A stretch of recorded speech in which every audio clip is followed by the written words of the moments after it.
সাফাই কর্মীদের হাতে রেইনকোট ও মিষ্টি তুলে দিল নাগরিক সমিতি। শিলিগুড়ি ১৫ নম্বর ওয়ার্ডে সাফাই কর্মীদের সম্মান জানাতে উদ্যোগ নিল ১৫ নম্বর ওয়ার্ডের নাগরিক সমিতি। মঙ্গলবার সকালে টিএস ক্লাবের মোড়ে প্রায় ৫০ জন সাফাই কর্মীর হাতে রেইনকোট তুলে দেওয়া হয়। পাশাপাশি তাদের হাতে একটি করে মিষ্টির প্যাকেটও তুলে দেন উদ্যোক্তারা।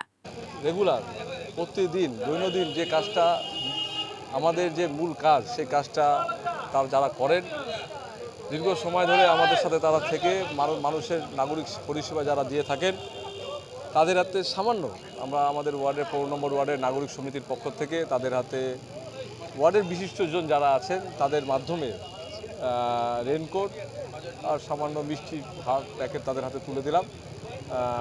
তাদের ছাড়া আমাদের এই পরিষেবা নাগরিক পরিষেবা অসম্ভব। তারা আছে বলে আমরা এত সুস্থ এত সুন্দরভাবে দিন যাপন করতে পারছি। তা আমরা আশা করি সাধারণ মানুষ এবং আমরা যারা বসবাস করি এবং যারা এই কাজগুলো করে, মানুষের দৈনন্দিন যে কাজগুলো করে, তাদের সাথে বন্ধুত্ব হিসাবে মেশা দরকার। তাদেরকে সহযোগিতার হাত বাড়িয়ে দিয়ে তাদের সুখ দুঃখে তাদের পাশে দাঁড়ানো প্রতিটি নাগরিকের দায়িত্ব। সেই হিসাবে আমাদের নাগরিক সমিতির পক্ষ থেকে ১৫ নম্বর ওয়ার্ড কমিটির পক্ষ থেকে সকলকে নিয়ে একটা রেইনকোট একটা মিষ্টি তুলে দিতে পেরেছি এবং ওয়ার্ডের যারা বিশিষ্ট নাগরিক যারা আছেন, সমাজসেবী এবং যারা সবসময় মানুষের পাশে থাকেন, তাদের মাধ্যমে এটা আমরা তুলে দিলাম। টোটাল আমরা দিলাম আজকে ৪৭ জনের হাতে রেইনকোটটা তুলে দিলাম।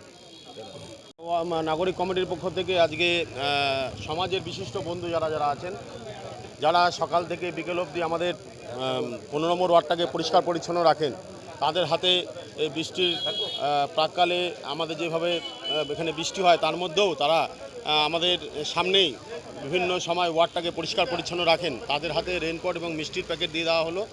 এটা এই উদ্যোগ সারা সময় হচ্ছে আমাদের ১৫ নম্বর ওয়ার্ড কমিটির পক্ষ থেকে এবং ১৫ নম্বর নাগরিক কমিটির পক্ষ থেকে। এবং একটা কথাই আছে, সবার পাশে সবসময় থাকার যে বার্তা আমাদের প্রধানমন্ত্রী দিয়েছেন, মাননীয় মুখ্যমন্ত্রী দিয়েছেন, তার জন্যই কিন্তু আজকে আমাদের এই উদ্যোগ এবং সবকা সাথ সবকা বিকাশ সবকা বিশ্বাস, আমরা এই নিয়ে আমাদের কাজ আগামী দিনেও চলবে।